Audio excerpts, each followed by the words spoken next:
글을 통하여라는 제목으로 오늘 예배 말씀을 나누도록 하겠습니다. 하나님께서 세상을 창조하시기 전에 무엇을 하셨을까요? 이런 질문을 한번 생각해 볼 수가 있습니다. 자, 하나님께서 세상을 창조하시기 전에 무엇을 하셨을까? 에베소서 1장 4절에 그 답이 있습니다. 하나님은 세상 창조 전에 그리스도 안에서 우리를 택하시고 사랑해 주셔서 하나님 앞에서 거룩하고 흠이 없는 사람이 되게 하셨습니다. 이렇게 기록되어 있습니다. 하나님께서 세상을 창조하시기 전에 무엇 하셨다고 나오죠? 그리스도 안에서 우리를 택하시고 사랑하셨다라고 말합니다. 여기서 택하셨다라는 에클레고라는 단어는 뭐뭇을 통해라는 말의 에크와 말하다라는 뜻의 레고가 합해진 단어입니다. 그러니까 우리를 택하셨다라는 성경의 표현은 단순히 물건을 고르듯 아무 말 없이 선택하셨다는 것과는 좀 근본적인 차이가 있습니다. 우리가 시장에서 물건을 고를 때에는 상태가 좋고 내 마음에 드는 것을 고릅니다. 물건에게는 인격이나 권리, 협상의 여지 같은 건 없습니다. 요즘 배추 가격이 무척이나 비싸졌다고 합니다. 다른 채소나 과일류도 많이 올랐다고 하는데 무더위와 장마 피해 때문에 가격이 폭등해서 10,000원, 심지어 20,000원까지 올라간 배추까지 등장했습니다. 자, 그렇다고 이 가치가 올라간 배추에게 우리가 장을 볼 때 내가 너를 고르려고 하는데 오늘 나의 음식이 되어주겠니? 라고 이런 설명이나 대화를 하지는 않습니다. 왜냐하면 물건이기 때문에 내가 원하면 고르는 겁니다. 그런데 인간은 배추가 아니죠. 하나님은 사람을 무작정 선택하시고 부른 것이 아니라 우리에게 먼저 말씀을 걸어주셨습니다. 그래서 오늘 두 번째 본문인 히브리서 1장 1절부터 2절 전반부를 보면 이렇게 나옵니다. 1절 말씀을 보면 하나님은 여러 방법으로 여러 번 우리에게 끊임없이 말을 걸어오시는 분입니다. 그것이 예언자들을 통해서일 수도 있고 자연현상이 될 수도 있고 때로는 우리 주변의 가족이나 이웃이 될 수도 있습니다. 하나님을 만나고 경험하는 것은 꼭 주일에 예배당에 나와야만 가능한 것은 아닙니다. 아무 문제 없이 마음 편할 때만 하나님께서 우리를 만나 주시는 것도 아닙니다. 아니면 내가 착한 일을 많이 해서 내 기분이 좋아졌을 때 우리가 하나님을 만날 수 있는 것도 아닙니다. 하나님은 언제 어디서나 어떤 상황이나 조건 속에서도 본인이 원하시고 필요하실 때 우리에게 말씀하시는 분입니다. 하나님께서 우리에게 말씀하신다는 것은 우리를 물건 취급하지 않고 인격으로 대하신다는 점입니다. 그 말씀의 완성이 바로 예수 그리스도를 통해 이루어졌다라고 말합니다. 예수님께서는 스스로 말씀이 되셔서 이 땅에 오셨습니다. 그래서 우리가 기도할 때나 신앙생활을 하면서 예수 그리스도를 우리의 주인으로 고백하고 하나님과 우리 사이를 이어주는 유일한 중보자 또는 구원자로 믿고 있는 것입니다. 이렇게 영적이고 인격적인 인간의 존재를 창세기 1장 27절에서는 하나님의 형상으로 만들어졌다라고 말합니다. 창세기 1장 27절은 창조의 핵심을 사람이라고 말합니다. 여러 가지 것들을 많이 만들었습니다. 첫째 날, 둘째 날, 셋째 날 쭉 만들면서 여섯째 날 만들어낸 사람이 창조의 핵심이라고 설명을 합니다. 여기서 사람으로 번역된 히브리어는 아담입니다. 아담. 그러니까 아담은 특정한 한 사람의 이름이라기보다는 사람을 전반적으로 지칭하는 대명사가 될 수도 있습니다. 그런데 그 사람을 남자와 여자로 창조하셨다라고 되어 있습니다. 남자와 여자로 창조하셨다. 그냥 사람을 만드셨다고 해도 될 것 같은데 왜 남자와 여자로 창조하셨다고 다시 또 한번 설명을 하고 있을까요? 인간은 반드시 나와는 상대편에 서 있는 누군가가 있다는 것을 잊지 말라는 겁니다. 또한 우리를 인격체로 대하시는 하나님은 나와 다른 위치에 있는 또 다른 사람인 타인을 통해 나와 동등한 인격체로 대하기를 원하신다는 점입니다. 결코 나는 혼자가 아니다. 너는 혼자가 아니다. 너와 대등한 누군가가 또 있다. 그 사람을 너처럼 대해라. 이것이 바로 하나님께서 사람을 만드신 목적 중에 하나라고 볼 수 있습니다.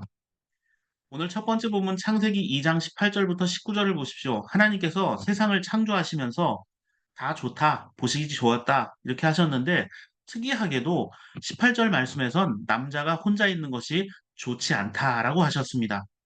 창세의 어떤 그 시간들 속에서 보시니 좋았다, 좋았다 했는데 남자가 혼자 있는 것은 좋지 않다. 이렇게 말씀하고 있습니다. 여기서 말하는 남자는 앞서 말씀드린 아담, 즉 사람입니다. 그래서 남자로 읽기보다는 사람으로 읽으면 말씀의 의미가 다르게 다가옵니다. 그래서 18절 말씀을 다시 읽어보면 사람이 혼자 있는 것이 좋지 않다라고 해야 합니다. 또한 좋지 않다라는 말을 나쁘다라는 뜻으로 생각해서는 안 됩니다. 좋지 않다라는 것이 지금보다 더 좋은 것이 있다라는 상대적인 어떤 비교라는 의미입니다. 그런데 18절과 19절은 그냥 읽으면 마치 문맥이 끊어지는 것처럼 보입니다. 짝을 만들어주겠다. 그리고 끝난 것처럼 보이고 하나님께서 모든 짐승과 공중의 새들을 만드신 다음에 사람에게 이끌고 오시는 것으로 이렇게 돼 있어서 18절과 19절은 간격이 있는 것처럼 보입니다. 문맥이 끊어지는 것처럼. 그런데 어, 사람은 이 동물들에게 이름을 붙여주는 장면이 나오죠. 그래서 18절과 19절은 끊어지는 장면이 아니라 이어지는 장면입니다. 짝을 만들어주겠다 하시고 하나님께서 19절부터 이 사람 앞에 계속해서 다른 생명들을 보내셨습니다. 그러자 사람은 동물들 모두에게 무엇을 하죠? 이름을 지어 주었습니다. 자, 이름을 부르는 행위 역시 다른 존재를 인정하고 소중히 여기는 것을 말합니다. 일종의 관계성 훈련이라 할 수 있습니다. 나 아닌 다른 생명의 소중함, 또 나 아닌 타자에 대한 어떤 인식입니다. 각성을 하게 하는 것이죠. 그러나 그 어떤 것도 아담의 진정한 짝이 될 수 없었습니다. 왜냐하면 동물은 인격이나 영혼이 있는 존재가 아니기 때문입니다. 자, 그렇다면 하나님께서 이 사람에게 짝을 만들어 줄 때 있었던 장면을 묘사하고 있는 요세푸스라는 사람의 기록을 한번 살펴보도록 하겠습니다. 자, 이 요세푸스는 그 창세기 이 부분에 대해서 이렇게 설명하고 있습니다. 하나님이 또한 자신이 만든 생물을 각기 종류대로 암수와 함께 아담에게 인사시켰다. 예, 여기는 인사시켰다라고 설명하고 있죠. 그러자 아담은 그것들에게 이름을 지어주고 따라서 지금까지도 그 이름으로 불리게 된 것이다. 그러자 하나님이 아담에게 여자 동료, 즉 교제할 자가 없음을 보시고 왜냐하면 그런 존재가 창조되지 않았기 때문이다. 다른 생물들에게는 암수가 있음을 감안하셔서 그를 잠들게 하신 후에 그의 갈비뼈 하나를 취하시고 그것으로 여자를 지으셨다. 자, 아담에게 온 세상의 생물들이 와서 인사했지만 아담의 동료는 아니었다라고 표현하고 있습니다. 자, 그렇다고 해서 여러분 이 성경에 나와 있는 것처럼 아담의 그 갈비뼈 하나를 취해서 여자를 만들었다라고 하는데 실제로 그래서 뭐 남자에게는 갈비뼈가 하나 부족하다 이렇게 예전에 농담 삼아 이야기하시는 분도 있는데 실제로 그런 일은 없고요. 예, 인간의 갈비뼈는 좌우가 똑같습니다. 예, 여기에 나와 있는 표현은 일종의 문학적 표현입니다. 아담의 동료가 아니었다라고 할 때 이 동료라는 말을 좀 자세히 살펴볼 필요가 있습니다. 이 동료라는 말을 창세기 2장 18절 말씀에서는 그를 돕는 사람이라고 말합니다. 그를 돕는 사람. 남자가 혼자 있는 것이 좋지 않으니 그를 돕는 사람, 그에게 알맞은 짝을 만들어 주겠다. 자, 이 돕는 사람이란 말은 히브리어로 네게드라고 하는데 이것을 배필로 번역하기도 합니다. 그래서 남자의 배필이면 여자니까 우리나라에서는 그것을 아내라고 생각하기 쉽습니다. 그리고 돕는다고 했으니까 아내가 남편을 돕는다는 뜻의 내조, 그러니까 안에 있는 사람이 돕는다라는 내조라고 번역을 했습니다. 그런데 이것은 좀 착각입니다. 이 창세기 2장 18절에 돕는 사람으로 등장하는 이 단어는요, 마주보고 서 있는 사람이란 뜻입니다. 그러니까 그냥 남자의 어떤 성 역할에 대비되는 여성 정도로 생각하면 안 됩니다. 이 네게드는 부족함을 채우고 서로를 격려하는 동반자라는 의미가 더 강합니다. 그래서 완벽하게 하나가 될 수 있다는 뜻이죠.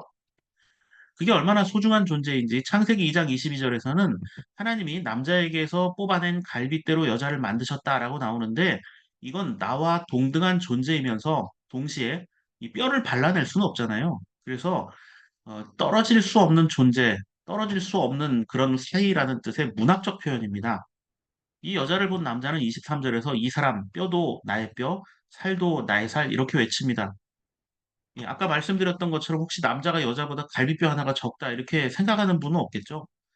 자, 이러한 성경의 정신에 입각해서 이스라엘 사람들은 이혼을 금지시켰습니다. 헤어질 수 없다. 이거 하나님이 맺어주게 만든 것이기 때문에 인간은 결코 하나님의 뜻을 거역해서는 안 된다라는 의미로 이혼을 금지시켰습니다. 그럼에도 불구하고 많은 사람들이 모세를 핑계대며 아내를 버리는 일을 자행했습니다. 이 문제를 가지고 바리새인들이 예수님을 시험하기 위해서 찾아옵니다. 그리고 오늘 세 번째 공복님 마가복음 10장 2절과 3절에서 바리새파 사람들이 함정 질문을 던집니다. 남편이 아내를 버려도 됩니까? 예, 성경에 의하면 버려서는 안 됩니다. 이건 몰라서 묻는 질문이 아닙니다. 자신들의 답은 이미 정해져 있고 예수님을 심판하기 위해서 하는 함정 질문입니다. 그래서 예수님도 3절에 다시 또 질문합니다. 모세에게 너희에게 어떻게 하라고 명령하였느냐? 아내를 버려도 됩니까? 그럼 모세가 어떻게 하라고 했지? 다시 예수님은 물어보셨어요. 그러자 이 사람들이 4절부터 5절은 이렇게 됩니다. 바리새인들은 이혼 증서를 써주고 아내를 버리는 것을 모세는 허락했다. 이렇게 말합니다. 그러자 예수님은 남자가 아내를 버려도 된다고 가르친 게 아니다. 그런 짓을 하는 이유가, 즉 요즘 말로 이혼의 원인이 인간의 욕망과 이기심 때문이라는 것을 설명합니다. 너희가 그런 어떤 아내를 떠나보내고 이혼하는 것을 허락하지 않으면 그 사람을 해치고 더 완악한 짓을 할 수 있기 때문에 차라리 헤어져서 한 사람이라도 편하게 해주는 게 좋기 때문에 모세가 그렇게 이혼하라고 써준 것이다 라고 설명하는 겁니다. 그러니까 인간의 사악함 때문에 모세는 그것을 부득이하게 허락해 준 것이지 하나님의 뜻은 결코 아니다라는 겁니다. 인간의 이기심은 나와 다른 존재를 인정하지도 않을 뿐더러 자신의 유익함만을 위해서 인간관계를 파괴하려는 못된 습성을 가지고 있다는 것을 지적한 겁니다. 그러면서 아주 중요한 가르침 하나를 주고 계십니다. 오늘 세 번째 본문에 마가복음 10장 13절 14절 말씀을 보시면 13절에 사람들이 어린아이를 예수님께 데리고 와서 쓰다듬어 달라고 부탁하자 제자들이 꾸짖는 장면이 나옵니다. 뭐 여러 가지 이유가 있겠죠. 아이들이 방해가 되거나 또는 떠들었기 때문에 어른들의 어떤 이야기에 끼어들면 안 돼서 그랬을 수 있습니다. 그러자 14절에서 예수님은 제자들에게 화를 내시면서 어린아이들이 내게 오는 것을 막지 말라. 하나님의 나라는 이런 사람들의 것이다. 라고 말씀하셨습니다. 자, 제자들은 예수님을 위해서 또 어른들을 위해서 중요한 이 장면을 위해서 무언가 방해가 될 것 같은 사람들을 제어했지만 예수님은 아니다라고 오히려 노하셨다 이렇게 되어 있습니다. 자, 다른 설명은 다 생략하고요. 한 가지만 제가 물어보도록 하겠습니다. 어른에게 어린아이는 어떤 존재일까요? 자기의 자녀라면 사랑스럽고 귀한 존재겠지만 때로는 귀찮고 방해가 되는 존재라고 여길 때가 있습니다. 아마 제자들은 예수님이 어른들을 상대로 가르치고 이야기하시는 것만으로도 힘겨울 텐데 아이들까지 상대한다면 더 힘드실지 모른다면서 아이들이 오는 것을 반대했을지 모릅니다. 그러나 주님은 그러지 말라고 하시면서 오히려 화를 내셨습니다. 저는 이 말씀을 보면서 한 가지 사실을 깨닫게 되었습니다. 타인을 나의 살과 뼈처럼 여기지 못한다면 결국 창조주 하나님을 나의 주인으로 고백하고 믿을 수 없다는 점입니다. 무엇보다 어린아이처럼 나에게 아무런 도움 되지 않는 것 같은 사람들, 오히려 귀찮을지도 모른다라고 생각하는 사람이라 할지라도 소중히 여길 줄 모른다면 그것 또한 바른 신앙일 수 없다라는 점입니다. 그렇다면 우리는 나와 다른 사람을 어떻게 대하며 살아가야 할까요? 텐트메이커라는 책이 있습니다. 이 책을 쓴 저자는 목사입니다. 그것도 목공을 하는 전문 인테리어 업자입니다. 자, 목수가 신학을 해서 목사가 된 것이 아니라 목사가 노동을 위해, 생계를 위해 목공을 배워서 목수가 되었습니다. 그러면서 이분은 주중에는 목수로 노동을 하고 주일엔 목사로 목회를 하는 두 가지 일을 합니다. 그래서 책의 표지에는 두 가지 일을 하는 이 옷이 상징적으로 걸려 있습니다. 목사의 가운과 일할 때 입는 작업복입니다. 이 책의 제목인 텐트 메이커는 직역하면 천막을 만드는 사람이란 뜻입니다. 천막을 만드는 사람. 그런데 이게 기독교에서는요, 저처럼 주일엔 예배를 하고 주중엔 일을 하는 목회자를 지칭하는 용어입니다. 요즘은 목회와 일을 병행한다는 뜻에서 이중직 목회자라고 부르기도 합니다. 텐트 메이커, 즉 천막 만드는 사람이란 말이 처음 등장한 곳은 신약 성경 사도행전 18장입니다. 1절과 2절을 보시면 바울이 아테네를 떠나서 고린도라는 도시에 갔을 때 아굴라와 브리스길라 부부를 만나서 도움을 받게 됩니다. 이 아굴라와 브리스길라 부부는 천막을 만드는 일을 했다고 되어 있습니다. 자, 함께 바울도 이 일을 하게 되는데 3절 말씀을 보면 바울은 아굴라와 브리스길라와 생업이 같았는데 그 집에 만들면서 천막 만드는 일을 했다라고 나옵니다. 그래서 생계를 이어가면서 선교 활동을 하게 되죠. 그래서 일하는 목회자를 텐트 메이커라고 부르게 된 겁니다. 저자는 목회자로서 교회 밖에 나가 돈을 벌기 위한 그 노동 현장을 경험하면서 세상의 힘겨움과 어려움, 그리고 또 그 불안한 세상 속에 살아가는 많은 교인들의 어려움을 공감하게 됩니다. 기존 교회를 떠나서 일하는 목회자로 살기 위해 제일 먼저 이 사람은 일거리를 찾아야 했습니다. 그런데 막상 교회 밖에 나서서 정상적인 어떤 일을 찾는 것이 막막했습니다. 그때의 기억을 저자는 이렇게 말합니다. 신학을 공부하고 뭐라도 된 것처럼 사람들 앞에서 가르치는 사람으로 살았는데 내가 할 수 있는 일이라곤 운전 아니면 단순 노동뿐이었다. 그것이 현실이었다. 잡코리아를 통해 100여 곳에 이력서를 넣었고 세 군데서 면접을 보자고 연락이 왔다. 모두 운전직이었다. 하루에 10시간씩 주 6일을 일해도 세후 200만 원 남짓의 월급을 받을 수 있는 곳뿐이었다. 이렇게 말하고 있습니다. 이것은 이분만의 어떤 이야기가 아니라 이 땅에 살고 있는 수많은 사람들의 노동 현실을 뼈저리게 경험한 기록입니다.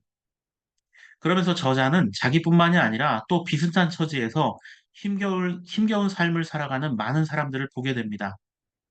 그러면서도 이 불안하고 희망 없어 보이는 세상에서 한 줄기 빛과 같은 경험을 하게 됩니다. 이 목사님이 제주도의 어느 호텔에서 노동을 했을 때 경험했던 일입니다. 책에는 이렇게 나와 있습니다.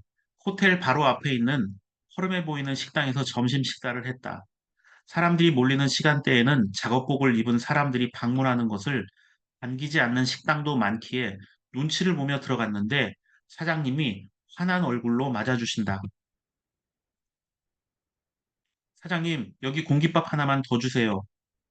몸을 그렇게 놀렸으니 어찌 허기가 지지 않겠나. 배부르게 식사를 마치고 계산을 하는데 아무래도 사장님이 공깃밥 추가한 것을 잊으셨나 보다. 공깃밥 추가한 사실을 말씀드렸더니 사장님께서 대답하셨다. 작업복 입고 오시는 분들에게는 공깃밥 추가 요금 안 받아요. 화물 취급받았던 아침의 기억이 떠올라 눈물이 핑 돌았다. 또 오세요. 출구에 걸린 문구를 보며 다시 제주도에 오면 이 식당은 반드시 방문할 것이라고 다짐했다. 저자는 희망 없어 보이는 세상 속에서 그래도 자신을 짐이나 물건이 아닌 동등한 사람으로 그것도 밥 한 공기로 자신의 허기진 마음을 채워준 곳에 감동을 받았습니다. 사람들은 나에게 유익이 되고 언젠가 도움이 될 만한 만남만을 추구합니다. 할 수만 있다면 더 높은 사람, 힘 있는 사람들과 가까이 지내고 싶어 합니다. 허름한 복장과 힘든 일을 하는 사람이 후대접을 받는 세상은 무언가 잘못된 세상입니다. 권정생 선생은 하는 일은 달라도 품삯은 같아야 한다라고 말씀하셨습니다. 주님은 나와 다른 사람, 때로는 나를 반대하고 나에게 전혀 도움이 될 것 같지 않은 자라도 하나님께서 보낸 자란 사실을 잊지 말라고 하십니다. 이번 한 주간 나에게 다가오는 사람이 누구든 내가 만나는 사람이 나에게 유익이 되건 손해가 되건 이것을 먼저 계산하는 것이 아니라 하나님께서 보내신 자라는 고백을 먼저 드릴 수 있기를 바랍니다. 그리고 공깃밥 한 개 정도로 누군가의 마음을 따뜻하게 할 수 있다면 그것을 나눌 수 있는 저와 여러분들의 삶의 모습이 되기를 바랍니다.